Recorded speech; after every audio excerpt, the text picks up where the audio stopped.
यह है hypersonic missile Palestine जिसकी आमद और आहट ने इसराइल को हिलाकर रख दिया है। जैसे ही पैलेस्टाइन टू इसराइल की राजधानी तेल अवीव में घुसी सायरन बज उठे, राजधानी से हर उठी इसराइल की हुकूमत और IDF के समझ में नहीं आया कि आखिर हैवी मिसाइलों ने उनके एयर डिफेंस सिस्टम को कैसे पास कर लिया। मैं IM ऋषभ मीडिया। वीडियो अच्छा लगे तो लाइक सब्सक्राइब कीजिएगा। नहीं, यह कैसे मुमकिन हो सकता है? कोई ऐसी टेक्नोलॉजी कैसे बना सकता है जो अमेरिका और इसराइल की पकड़ से बाहर हो और तबाही किए? वीडियो देखिए जिन्हें ईरान की सरकारी न्यूज एजेंसी रना ने जारी किया है। वीडियो में तबाही का मंजर साफ साफ नजर आता है। इसराइल की दारुल हुकूमत के आसपास धुआं ही धुआं है। जी हां, यमन के हुती बागियों ने अपनी हाइपरसोनिक मिसाइल से पर्दा उठा दिया है। इन्हीं बेहद एडवांस मिसाइलों से यमन ने इसराइल की राजधानी तेल अवीव पर अटैक किया था। सतह से सतह पर वार करने वाली इस जदीद तरीन मिसाइल का नाम पैलेस्टाइन 2 है, जिसकी स्पीड 1975 किलोमीटर घंटा है। वहीं इसकी रेंज 2150 किलोमीटर बताई जा रही है।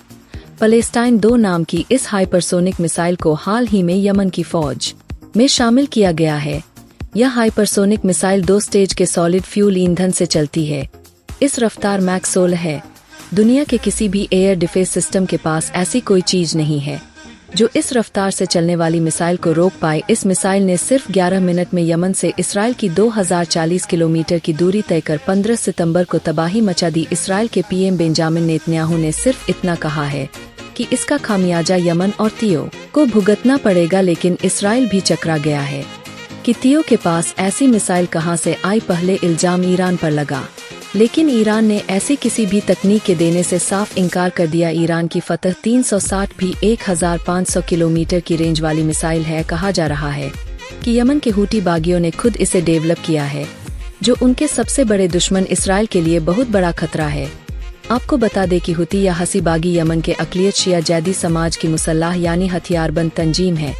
तियो ने 1990 की दहाई में उस वक्त के यमनी प्रेसिडेंट अली अब्दुल्ला सालेह के करप्शन से लड़ने के लिए अपना ग्रुप बनाया। इस तहरीक का नाम इसके बानी हुसैन अल हती के नाम पर पड़ा। वह खुद को अंसार अल्लाह यानी खुदा का साथी कहते थे। 2003 में अमेरिका ने जब इराक पर हमला किया तो हुती विद्रोही इसके खिलाफ हो गए। उन्होंने नारा दिया, अमेरिका का खात्मा हो, इसराइल का खात्मा हो, यहूदियों की बर्बादी और इस्लाम की जीत हो। उन्होंने खुद को हमास और हिजबुल्लाह के साथ मिलकर इसराइल, अमेरिका और मगरिब ममालाकंडम का हिस्सा बताया। यमन में 2014 आते आते हुती बागी सियासी तौर पर काफी मजबूत हो गए। उस वक्त यमन के प्रेसिडेंट ओहदे के पद पर अली अब्दुल्लाह सालेह के जानशीन अब्दुर रब्बू मंसूर हादी के खिलाफ ठखर हुए। इस दौरान यमन के नॉर्थ में हुती विद्रोही सादा नाम के सूबे पर कंट्रोल कायम करने में कामयाब हो गए और साल 2015 की शुरुआत में उन्होंने राजधानी सना पर कब्जा कर लिया। ऐसे में सदर मंसूर हादी यमन छोड़कर विदेश भाग गए। उस वक्त पड़ोसी मुल्क सऊदी अरब ने दखल दिया और हुती विद्रोहियों को हटाकर फिर से हादी को सत्ता में लाने की कोशिश की। उसे UAE और बहरीन का भी साथ मिला हुआ था। सऊदी ने तियो पर लगातार हवाई हमले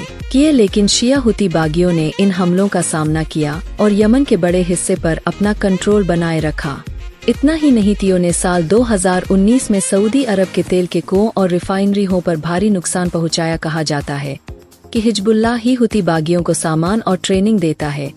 भले ही यमन से सऊदी अरब भाग कर गए अब्दुर मंसूर हादी एक काउंसिल के जरिए सऊदी अरब की राजधानी रियाद से यमन की सरकार चलाने का दावा करते हो और खुद को यमन की असली हुकूमत करार देते हो, लेकिन सच्चाई यह है कि बाबलमंद बुद्धियों का जबरदस्त कंट्रोल है जो यहाँ से गुजरने वाले सऊदी, इसराइल और अमेरिका के तेल जहाजों पर जब चाहे तब हमले करते हैं।